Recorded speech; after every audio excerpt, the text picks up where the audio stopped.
Hay ríos que en un corto tramo han marcado la vida de algunos rincones de nuestro país. Uno de ellos es el Maullín, en la 10ª región. En torno a su nacimiento en el lago Llanquihue, acogió hace más de un siglo y medio a los inmigrantes alemanes que sembraron las semillas del progreso en esa zona. Y hoy, el río Maullín guarda una de las más grandes riquezas ornitológicas de Chile.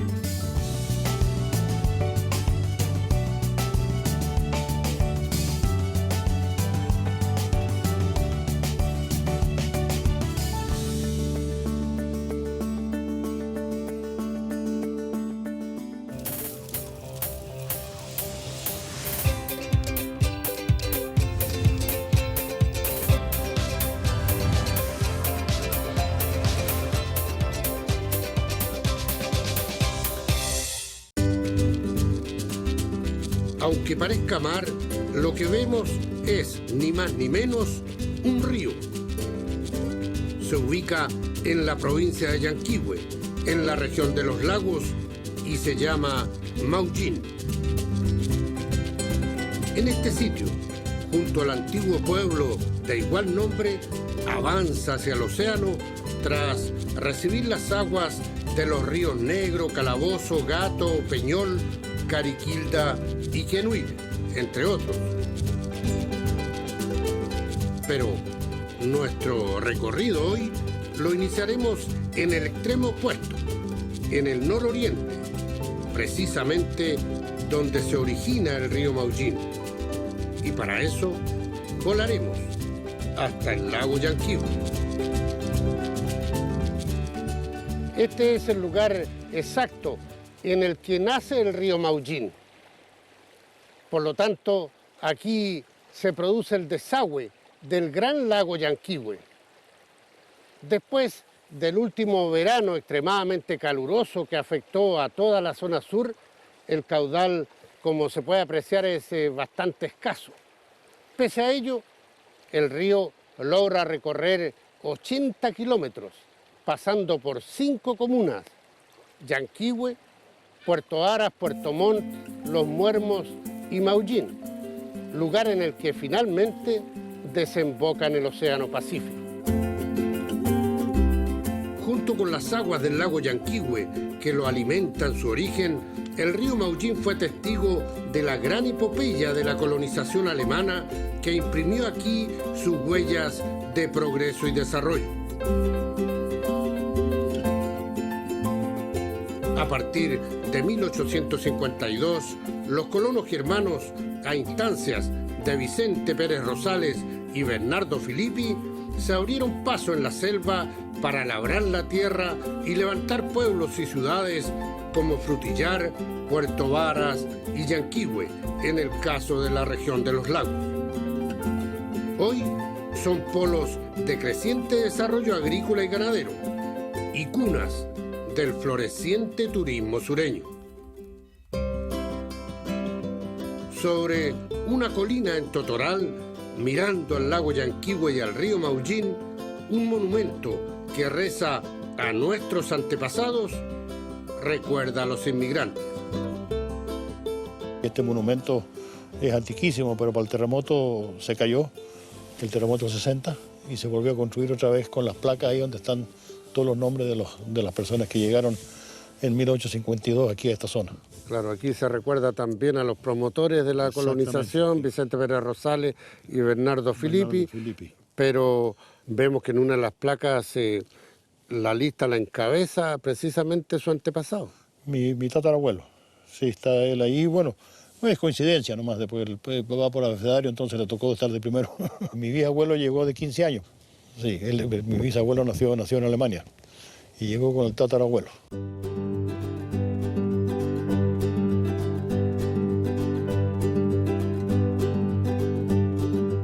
No pocos de los inmigrantes habían tenido un buen pasar en Europa. Los Hell tenían una casa muy confortable que hoy es monumento nacional en Alemania. La casa en Alemania hoy día está en un pueblito que se llama Zittau, muy cerca de Dresden, de la ciudad grande de Dresden, y la casa hoy día es monumento. Como tantos otros alemanes, los Hell recibieron 300 tablas, clavos, hacha y 100 cuadras de bosques que debían pagar en 5 años, a $1 la hectárea. La familia, generación tras generación, dedicó su vida a la lechería, luego de haber empezado casi con nada. Más que nada era que tenían sus par de bueyes, sus yuntas de bueyes, limpiaban suelo y plantaban papas y algunas cosas de esto. El ganado todavía no era mucho. Después de a poco se empezó, digamos, apenas sobrevivían. Claro. Después se empezó a producir leche y ellos hacían queso casero, como para consumo de ellos, no para vender. Eso empezó después, mucho tiempo después. Mi papá ya fue, digamos, un fanático para la genética de ganado y él gastó mucho dinero ya de la década del fines del año 30. Al 40 empezó a traer ganado vía marítima de Alemania. Entre ellos reproductores, toros y también algunas hembras, y de ahí empezó el criadero. Ahora, en este minuto, ¿cuántas vacas está ordeñando aquí la familia Hell?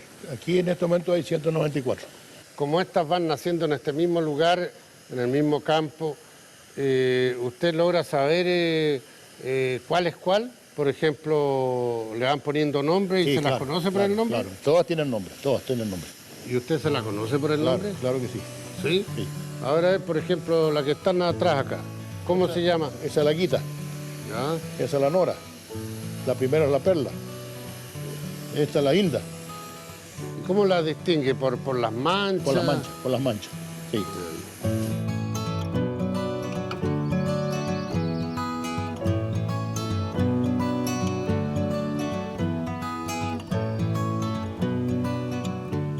En una lechería con tan alto rendimiento, las vacas son realmente regalonas. Aquí vemos que tienen incluso un rascador. Sí. ¿De dónde lo trajo usted eso? Esto digamos, el rascador viene de Estados Unidos y lo trajo Copincé, me importó de estos artefactos, justamente para el bienestar animal, que se habla tanto del bienestar animal hoy día, y obviamente que a la vaca cuando le molesta, le come Cuando tiene alguna picazón. picazón, pasa a rascarse y obviamente que se siente mucho más grata. O sea, se va relajada aquí. Exactamente. Ustedes pueden observar y miren cómo se están rascando. Y eso es porque les molesta algo. Y hay una época, julio-agosto, en que la vaca una vez al año pierde todo el pelo. Y ahí donde más comezón tienen y donde más se rascan. Los buenos tiempos de hoy, sin embargo, no alcanzan a nublar la memoria de los descendientes alemanes. Ellos jamás olvidan las penurias de sus antepasados, los tiempos difíciles y trágicos. Muy duro, pero ellos después se nacionalizaron, se hicieron chilenos, hicieron un juramento incluso de que iban a ser más chilenos que el mejor, y la verdad las cosas que Mejor. se sacrificaron mucho. Muchísimo. O sea, hubo también tragedias en la familia, a través de la historia, sobre todo en los comienzos. Los niños estaban muy expuestos a las enfermedades. Sí. Hay parientes míos que se murieron a los 15, 16, 17 años, una familia completa, en una semana se murieron los 3 hijos. Entonces, obviamente que eran tragedias, digamos, y no había médico. Los recuerdos de Heinz se confirman en el cementerio luterano de Totoral. Ahí se conservan las tumbas de los 3 hermanos fallecidos casi al mismo tiempo. Así es, y estos murieron muy jóvenes, 2 murieron el mismo día, uno murió 2 días después, de un simple sarampión que hoy día ya es una enfermedad que prácticamente no se muere nadie, pero en aquella época era una enfermedad muy grave.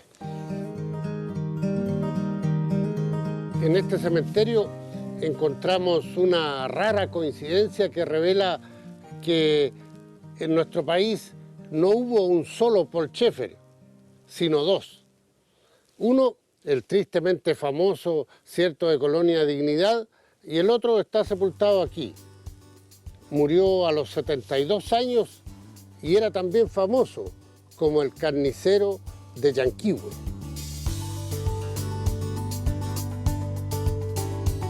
El más connotado carnicero, sin embargo, descendiente de alemanes, es Evaldo Medinger.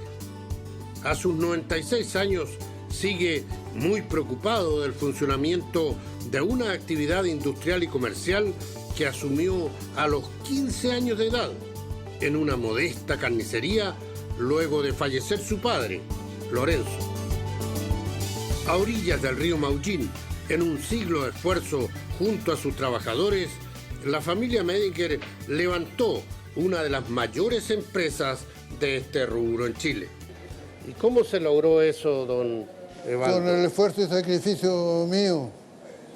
A mí siempre me gustó avanzar, de tecnologías nuevas. Yo tuve 8 años de colegio, pero me sirvieron, aprendí 3 idiomas, pero me sirvieron bastante esos 3 años. Bueno, y los comienzos en la carnicería igual fueron duros, era mucho trabajo para un niño en ese tiempo. En ese tiempo no había ninguna máquina, ni para moler carne, ni para cortar los huesos, todo a pulso. Y usted empezó trabajando solo con su hermana. Solo con mi hermana, pero hacíamos la apuesta cuánto podía trabajar uno sin dormir. Nos levantamos la noche a las 6, todo el día, toda la noche y todo el día, y después íbamos a la cama. Lo hicimos 3 veces, cantando y despertábamos medio yanquivo cantando. ¿Y usted cómo logró mantenerse tan bien? Porque ya tenemos 96, 97 años. Yo no tomaba nomás, no me curaba. Nada de alcohol. Nada de alcohol, nada de alcohol. Los bisabuelos de Evaldo, Johann Medinger y Johanna Idler, llegaron en 1852 a Puerto Montt, luego de un trágico viaje de 4 meses a bordo del velero Australia. Cambiaron un buen pasar en Alemania por la aventura y el sacrificio. En los comienzos trabajaba doña Juana, que apenas tenía 17 años, y don Evaldo, que tenía 15 apenas. Hoy día, ¿cuánta gente trabaja en esta empresa? Bueno, hoy día aquí en la empresa propiamente tal son 500 personas a las cuales trabajan y las cuales están produciendo, y después viene toda la parte agrícola, la parte de los supermercados, que se ocupa mucho el reponedor, y la parte de Santiago. Estamos ya cercanos a las 1000 personas que están trabajando para nuestra empresa. 500 empleados tiene hoy Evaldo Medinger y solo 5 Heinz Hell. Quisimos saber qué tan buenos patrones han sido estos descendientes de alemanes. Víctor Vera Lincollán entera 22 años en la lechería de Hell y nos revela sus ingresos. En temporada buena, en febrero, en septiembre en adelante, arriba de 700. Y ahora actualmente estoy en 600 y tal. ¿Con eso ha podido mantener a su familia, educar a sus hijos también? Exactamente. Tengo un hijo en Santiago, en la Universidad Católica. ¿Qué estudia? De enfermería. En la Universidad Católica, becado. Feliz estamos con mi señora. Y ahora tengo una que está saliendo de cuarto medio ahora en la FELB en Puerto Arco.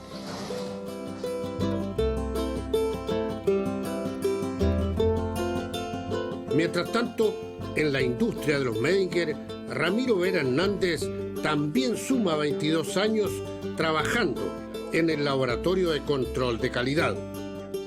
Estoy a cargo del departamento de aseguramiento de calidad de la empresa y para ello dirijo un equipo, digamos, que está compuesto por profesionales y técnicos de alimentos.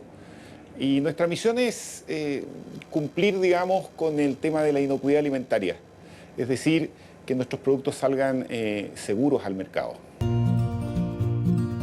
Ramiro, con su trabajo en las cecinas y con la ayuda de su esposa Rosana Salas, que tiene un taller de artesanías en lana, están batiendo un verdadero récord. Sus 4 hijos ya se titularon de médicos. Sin ese importante trabajo que ha tenido mi esposo, nos iba a ser bastante más difícil, pero por supuesto hemos podido, no sin algunos problemas, que en el fondo más que nada son a lo mejor no sé, pues poderle pagar toda la carrera, cosas así. Él es oftalmólogo, él se llama Héctor Antonio, mi hijo mayor. Ramiro, mi segundo hijo, y es traumatólogo. Él es Andrés, mi tercer hijo, cirujano. Y Jorge Gabriel es mi cuarto hijo, es médico general de zona. Un gran logro, ¿eh? Una maravilla, un gran logro, sí. Tanto para nosotros como sus padres, como para ellos también, que fueron niños que respondieron a todo el sacrificio. Sin duda, un buen ejemplo de progreso conjunto de empresas y empleados en Llanquihue.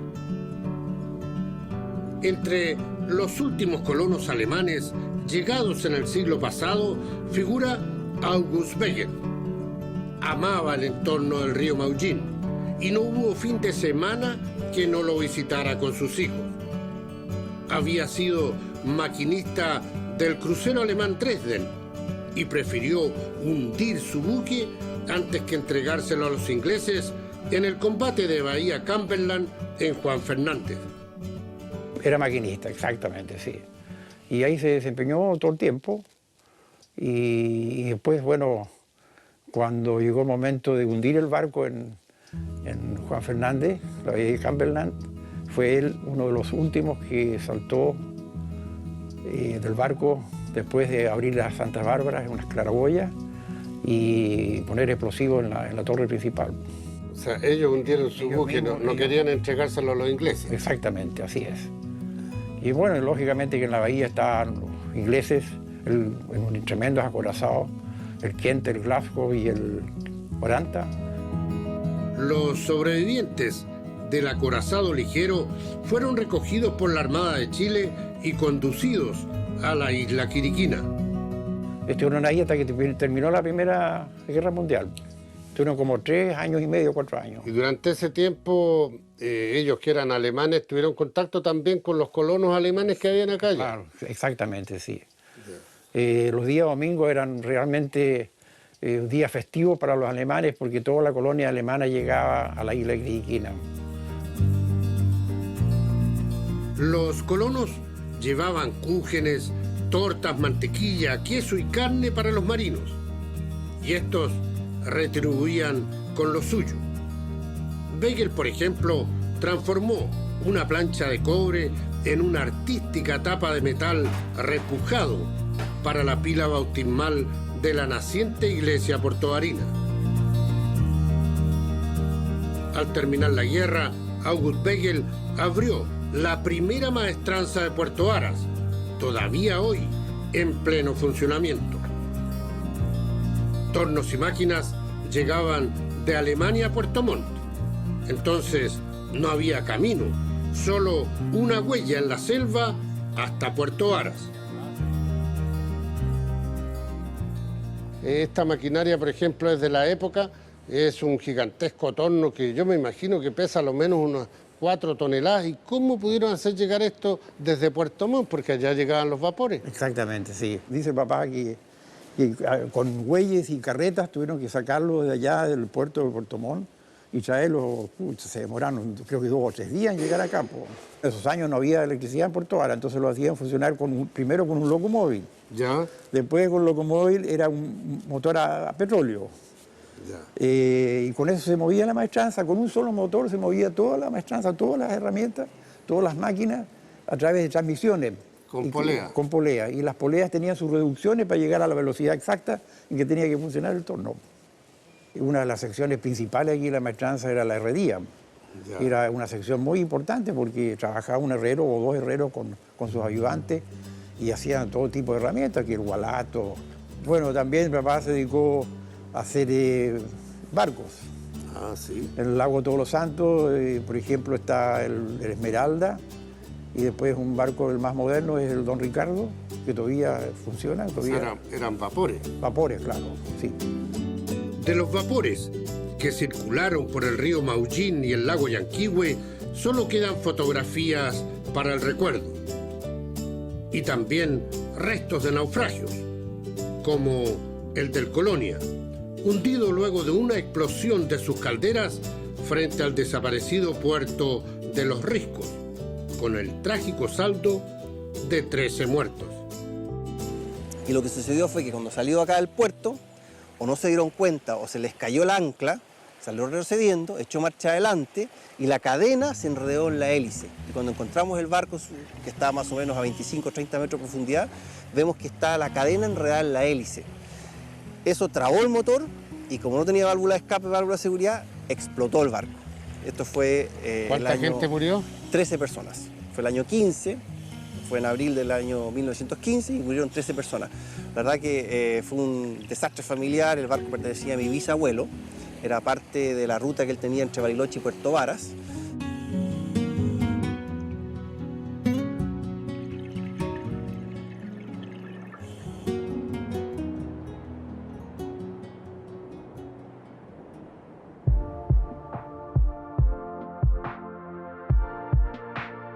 El ir y venir de los vapores por el lago hasta el primer tercio del siglo pasado contribuyó al movimiento de carga y de gente, estableciendo además los cimientos del turismo. Con ello surgió también el primer hospedaje a orillas del lago. Era el Hotel Bellavista. Hoy es un complejo hotelero que tuvo la capacidad para cobijar a las delegaciones de periodistas de todo el mundo que cubrieron la última cumbre de la Alianza del Pacífico. ¿Cómo nació este hotel, Josefina? ¿Y en qué momento? Bueno, nace en 1908 a propósito de toda la afluencia, tanto comercial como turística, que se hacía a través del lago Yanquihue. Ya, o sea, ¿para atender a los colonos que vivían en torno al lago o también pensaban ya en turismo? No, pensaba ya en turismo. Tenemos que pensar que Cruce de Lagos hacía la travesía de 7 lagos hacia Bariloche y ya tiene más de 100 años. Ya. Y además en cada uno de estos lugares había un muelle. Cada uno de los parceleros tenía su muelle. ¿Y el hotel tenía su propio muelle también? El hotel tenía su propio muelle, exactamente. Nacieron primero las balandras, luego los vapores. ¿Y a cuánta gente recibía el hotel en ese entonces? 30 personas, 40 personas aproximadamente. ¿Y hoy día? Y hoy día 150 personas. Y se ha mantenido, es el único de aquella época que se mantiene en funcionamiento. Se ha mantenido en el tiempo, tiene un tremendo patrimonio histórico, Puerto Varas, con el Hotel Bellavista incluido. Frutillar, Yanquihue y Puerto Varas han sido cuna de la colonización alemana en la 10ª región de los lagos. La impronta de los colonos, como hemos visto, se nota en todos los ámbitos. Ahí están, por ejemplo, la arquitectura de ayer en pueblos y ciudades y la de hoy, representada en el espectacular Teatro del Lago. Y en medio de toda esa evolución se mantiene sin cambios la rica repostería alemana. Y en el caso de Frutillar hay una excepción. Sorprende que los mejores cúgenes, tortas y pasteles en general no los hagan precisamente las descendientes germánicas, sino una chilena de tomo y lomo. Ella es Mónica Infante. ¿Y cómo llegó a esto, Mónica? Bueno, yo llegué porque me gustó y mi suegra, que es descendiente alemana, ella me enseñó todas estas recetas. Y así empecé. O sea, ella fue generosa con usted, le traspasó todos los conocimientos. Por supuesto. Ah, sí. Y para la familia súper importante y mis hijos están tratando de hacer lo mismo. Sí, qué bien. O sea, esta tradición de la familia Winkler en realidad no va a desaparecer. No, eso es lo que queremos y que sigan exactamente las recetas como me enseñaron a mí y eso es lo he ido traspasando. ¿Qué es lo que prefiere el turista cuando viene? El turista le gusta mucho el kuchen de arándano, de frambuesa y también las tortas, la torta de merengue con frambuesa, que es una torta diferente porque es una torta de un bizcocho blando. En realidad casi todas las tortas le gustan. Estoy contenta. Qué bien. Y me imagino que estará contenta también su suegra, porque ya que es usted que ella le había enseñado. Sí, ¿no? Yo creo que, pienso que sí. Vamos a hablar con ella, vamos a hablar con ella. La señora Ilse Fuchslocher de Winkler es la suegra generosa que enseñó a doña Mónica a trabajar acá en repostería. Usted En realidad es una suegra generosa con la nuera. Lógico. ¿Por qué? ¿Por qué? A ver, ¿qué pretendía al enseñarle? Que siga la tradición alemana en las tortas, Kuchen, Strudel. ¿Y usted dónde había aprendido? Yo aprendí con mi abuela, con mi mamá, con mi suegra. Ah, también con la suegra. O sea, usted está aquí devolviendo la mano ahora. No se pierde la tradición. No se pierde la tradición y conforme con mi nuera que lo aprendió. Importante tradición que se mantiene en el sur. Tampoco desaparecen los recuerdos del pasado. En Nueva Braunau, en las proximidades del río Maugin, se levanta el Museo Alemán que lleva el nombre de su fundador, Antonio Fellmer. Estamos aquí en una sección en que vemos muchas herramientas bastante rudimentarias, pero me imagino que eran estas las que utilizaban los colonos en sus primeros años al llegar a este país. Claro, casi todas son herramientas muy rústicas y de madera y también de fierro muy sencillo. Yo así como les voy a mostrar un poco las que son más curiosas. ¿Ya? ¿Cuáles, por ejemplo? Esta máquina era una máquina que hacía tornillos de madera. Era una terraja. Estos los usaban para unir esas grandes vigas. Era como los tarugos. Tarugos, pero atornillados, claro. Esta, por ejemplo. En realidad, todas estas las usaban para partir las tejas de alerce. Cepillos diferentes para hacer las molduras de las puertas y de las ventanas. Bueno, la echona para cortar el trigo, la avena, etc.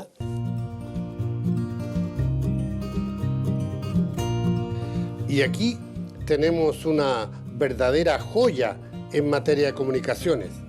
Esto es la primera central telefónica que hubo en Puerto Varas.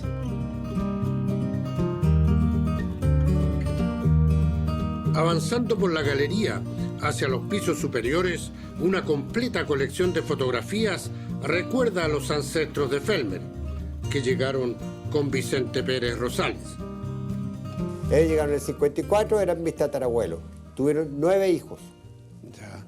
Uno de sus 9 hijos es ese que está ahí. Adolfo Nickles. Adolfo Nickles. Y él tuvo con su esposa María Lichheide. Sí. ¿Cuántos hijos? Tuvieron 12 hijos que están aquí. ¿Ya? Ahora, entre esos 12 hijos, mi abuela está ahí. ¿Ya? Ahora, este es mi abuelo Fellmer, pero mi abuelo Fellmer se le murió su papá. Entre tanto recuerdo y reliquia en este museo, hay algunas cosas que parecen muy extrañas para los días de hoy. Por ejemplo, miren, esta taza que tiene ahí una parte muy extraña. ¿De qué se trata, Pedro? Mira, esta era una taza especial para la gente que tenía bigote, para que no se le ensucien los bigotes. Cuando tomaba leche, por ejemplo. Leche o cualquier líquido al final.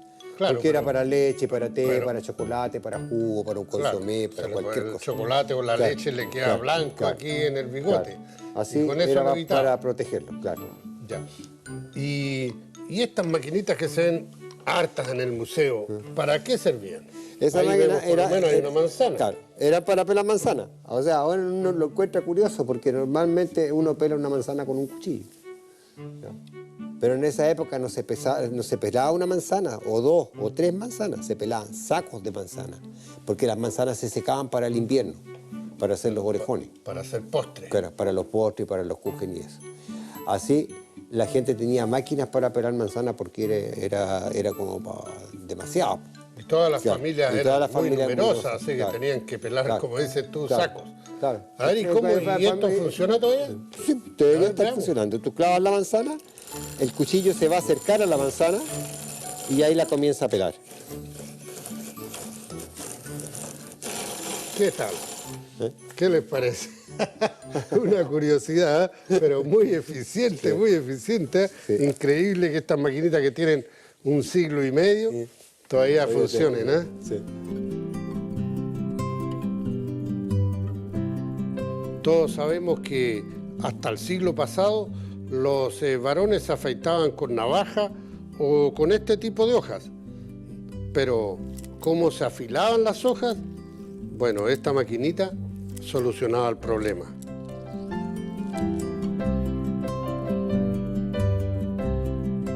Bueno, y estos polífonos son de 1850. Sí. y tocaban con discos de metal, ¿cierto? Ok. Y, por ejemplo, en el caso de este, ¿cuál era la procedencia? ¿De dónde venían estos? Estas máquinas se hicieron en Alemania, en Inglaterra y en Estados Unidos. Esta tenía 29 temas. ¿Ya? A ver, muéstranos uno de los discos para que la gente vea cómo eran. Estos son sus discos. Ya. Bueno, esas patitas que tiene ese disco atrás son las notas. Son como un Bulitzer, las trajeron para los bares. Tú tenías que pagar para poder escuchar la música.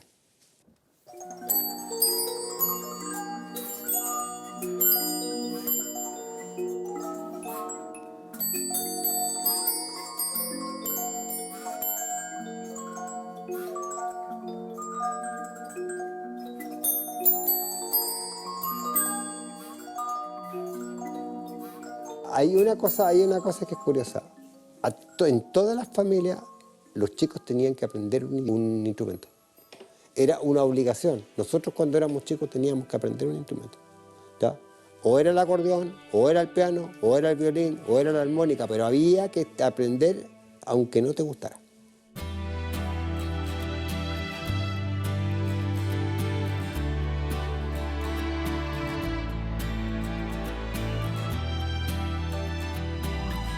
La música sigue siendo cultivada por los descendientes de los colonos. En un pueblo cercano al río Maullín, llamado Loncotoro, un viejo caserón sirve de sede al Club Musical Harmony, que nació en 1925. Es el más antiguo de la zona y en casi un siglo jamás ha dejado de funcionar. Igual que en sus inicios, lo mantienen 30 músicos y 200 socios cooperadores. Desde Temuco a Magallanes, no hay fiesta popular que se precie de importante que no tenga a los músicos de Harmony. Aquí se esfuerzan por igual, niños de 14 años hasta el presidente, Edilberto Hauser, de 72. Harmony es sinónimo de tradición familiar en Loncotoro. Yo, de hecho, soy bisnieta de un socio fundador. También participa mi marido, está mi hijo, que sería la quinta generación. Mi padre participa, no como músico, pero también. ¿Y qué toca usted? Yo toco saxofón alto. ¿Y su esposo? Trombón de vara. Bueno, y la idea es que esto siga siempre funcionando, que Esa no es la dejen idea, de tocar pues. nunca. Esa es la idea, que esto siga hasta Y por eso, por siempre, por amor a sus fundadores, a los viejitos que armaron esto con tanto cariño. a los primeros colonos que llegaron en Exactamente. 1852. Exactamente.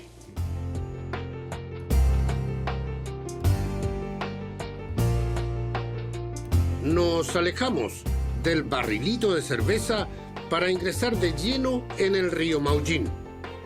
Ahí conoceremos a una riqueza ornitológica que reúne al mayor porcentaje de aves de Chile. Desde el minúsculo 7 colores hasta el gigante flamenco rosado, después de una breve pausa, aquí, a orillas del río.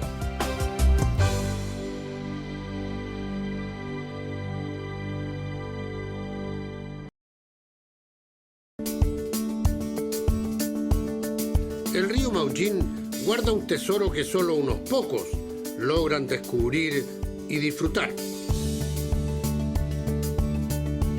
Es la riqueza de su avifauna.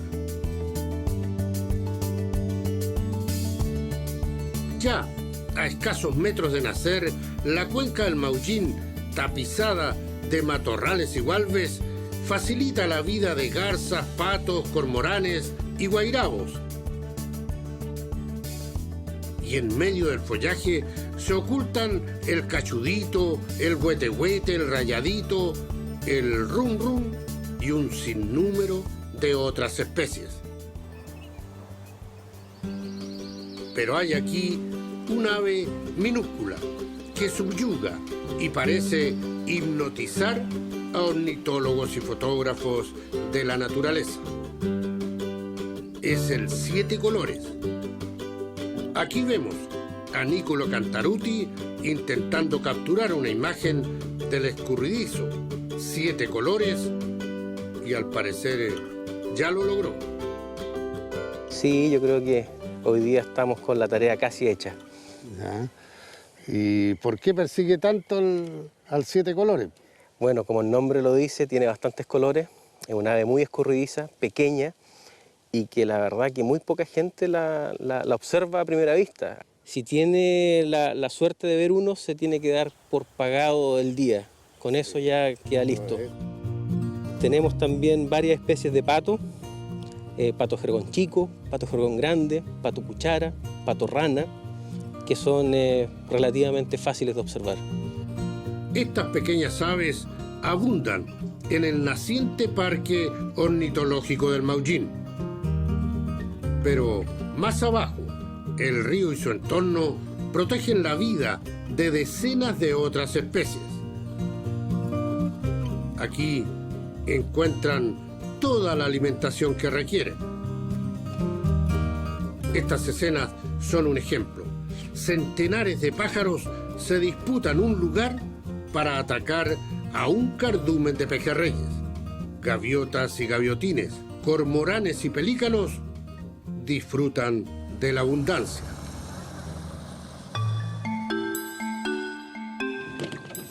Hola, jóvenes. Hola. ¿Cómo anda la pesca? Aquí estamos. ¿Cae o no cae nada? Sí, cae. ¿Una limpia buena? Ah, nomás, pues, ¿quién más? Sí, pues. Aquí salió un pescadito, mire. Ay, mira. Ah, qué bueno. Todo bueno. ¿Y han sacado varios? Sí, pues. A ver, muestre su pesca, a ver. Muévelo un poquito ahí, muéstrelo. Eso. Que no caiga al río. Con la mano nomás, muévelo. Mira, aquí viene otro, ¿eh? Ahí, déjelo abajo nomás, amigo. Eso. Póngalo esto en la casa. Usted es suyo igual. Ahí. Abundante. Sí, pues. ¿Pero a dónde se dirigen? A Maullín. ¿A Maullín? Sí.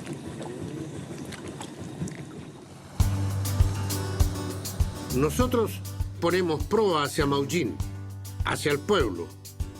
Más bien, elevamos el dron para ver el río en todo su esplendor, en su extremo poniente, luego de recorrer 80 kilómetros desde el lago Llanquihue.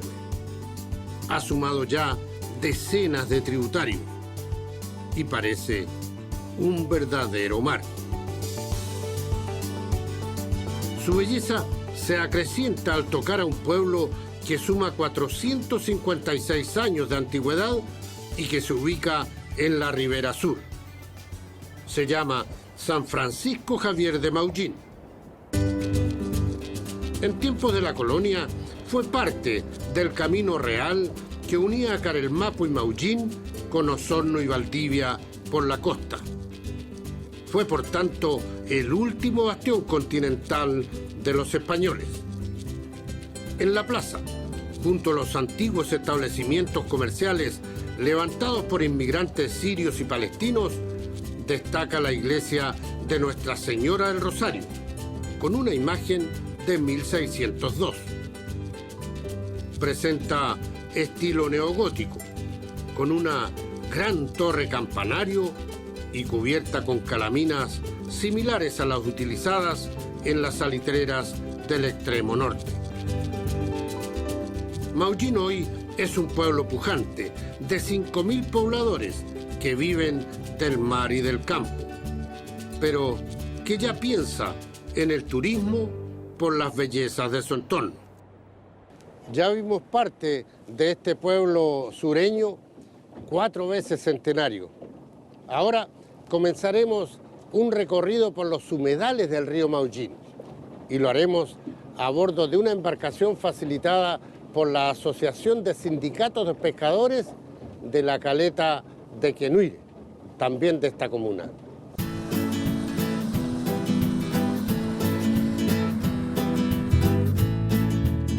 A poco andar en los numerosos islotes y bajos que hay en medio del río, vemos ya algunas grandes poblaciones de cormoranes y también de flamenco rosado, como aquellos que están aquí a corta distancia. Es un buen augurio de lo que podremos ver en esta excursión dentro de pocos minutos.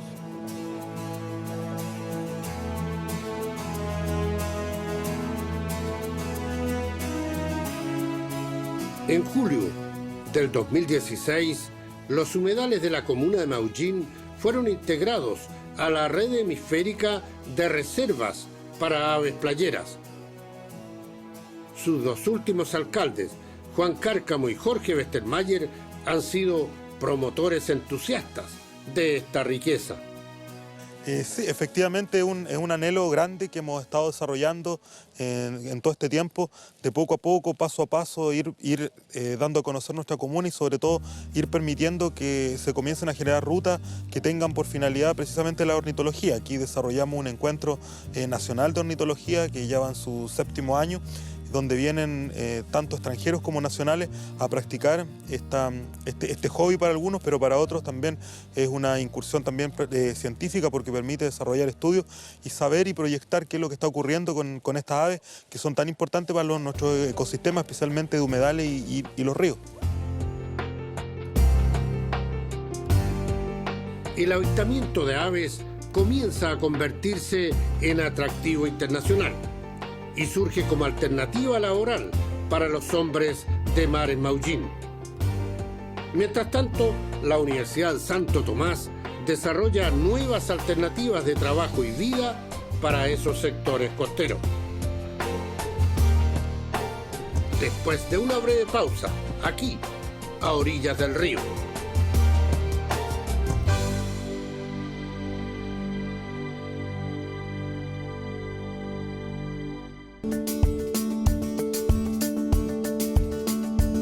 Desde el pequeño y espectacular 7 colores hasta los elegantes flamencos rosados comienzan a convertirse en imán para el turismo de avistamiento de aves en el río Maullín. Y con ello empiezan a favorecer a quienes hasta ahora solo viven del mar en esta zona. Para los pescadores de Quenuiri y en realidad de todos quienes viven y trabajan acá en la comuna de Maullín, y que en el último tiempo han visto también disminuir los recursos en el mar, además que resultan afectados muchas veces por fenómenos naturales, como la marea roja, el avistamiento de aves viene a surgir como una gran solución de futuro, como una buena alternativa económica también. ¿Así ya lo están viendo ustedes, don José Hernández? Así es, por lo menos en estos momentos ya por lo menos nos estamos preparando cada día más y lo que estamos viendo es que cada día va llegando más gente sobre este avistamiento de estas aves que son los flamencos. Eso hay que venirlos a ver en el invierno. Sí, los flamencos están, su llegada acá en estos humedales por lo menos están llegando en febrero. Ya a fines del verano. Sí, y de ahí ellos se mantienen hasta fines de septiembre más o menos. Los aficionados a la ornitología en su mayoría son enviados desde Puerto Varas, en donde funciona una agencia dedicada exclusivamente a la observación de aves. Nuestro mercado principal es Inglaterra y Estados Unidos. Esos son nuestros 2 mercados principales, con también cada vez más gente desde Australia, Australia y Nueva Zelanda. El mercado inglés es el mercado más importante, tienen una gran cantidad de socios de clubes de observación de aves en Inglaterra y tienen una cultura, digamos, de viajes de naturaleza bastante arraigada, así que sí, son ellos nuestro mercado principal. Nosotros trabajamos harto con el nacimiento del río, que queda en la comuna de Yanquihue, y con la desembocadura del río Maullín, la zona de Maullín justamente y los humedales de Quenuiri. Con este turismo de intereses especiales surge una incipiente actividad económica en la zona. Siempre ha sido la intención poder entregar una alternativa. tanto a la gente del campo que desarrolla actividades estacionales como también la pesca artesanal, que se ve en forma frecuente azotada por temas del mercado, por la falta de recursos y también, ahora último, la crisis de la marea roja, que es un fenómeno natural muy triste y que tiene a mucha gente sin empleo. Y el turismo aparece precisamente como una alternativa. El avistamiento de aves en el caso del río Maullín puede ser una actividad complementaria para los pescadores. También la introducción de nuevas tecnologías de trabajo que podrían favorecer a los hombres de mar, incluso más allá del río, en la costa marina. La Universidad Santo Tomás, por ejemplo, comenzó a desarrollar un proyecto en la caleta Nahuac para la captura del congrio en jaulas. Con ello se busca evitar ataques del lobo y la captura de peces pequeños y dejar de lado los espineles que demandan gran trabajo con los anzuelos. Nosotros en el proyecto contrarrestamos 20 trampas con 1.500 anzuelos. En calar 1.500 anzuelos se demoran 3 horas y media. En calar 20 trampas se demoran 35 minutos. Ya. Y el gasto energético, el gasto de tiempo, todo es mucho menor. 2 meses de ensayos se enteran con este proyecto de pesca selectiva de congrio dorado. Los pescadores ya vislumbran los beneficios. Donde hay congrio es buen sistema, pero hay que buscarlo, Ya, ¿y hasta cuántos kilos lograban sacar cada vez? 80 kilos, 100 kilos sacábamos, pero lo principal es lo que es referente al lobo, porque este año se ve que va a ser año del lobo. Ya, muy perjudicial para ustedes. Sí, es lo que más daño está haciendo. Y no hay una alternativa de cómo poder esto... Bueno, esto soluciona el problema del lobo. De todas maneras.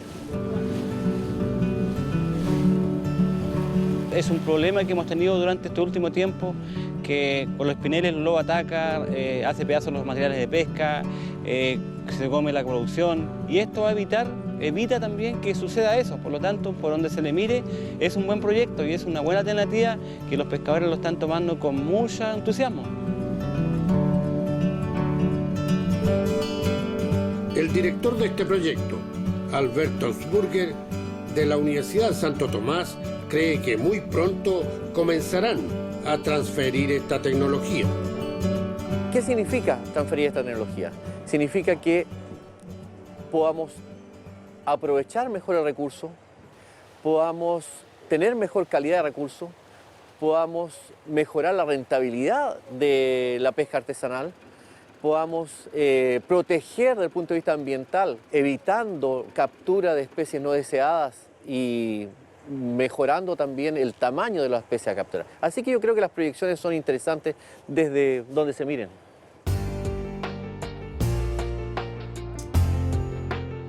Es de esperar que las alternativas se vayan haciendo realidad para estos hombres que viven del río y del mar en el sur, especialmente a los del río Maullín, que ya vislumbran en la riqueza de sus aves y paisajes una fuente promisoria para el turismo nacional y mundial.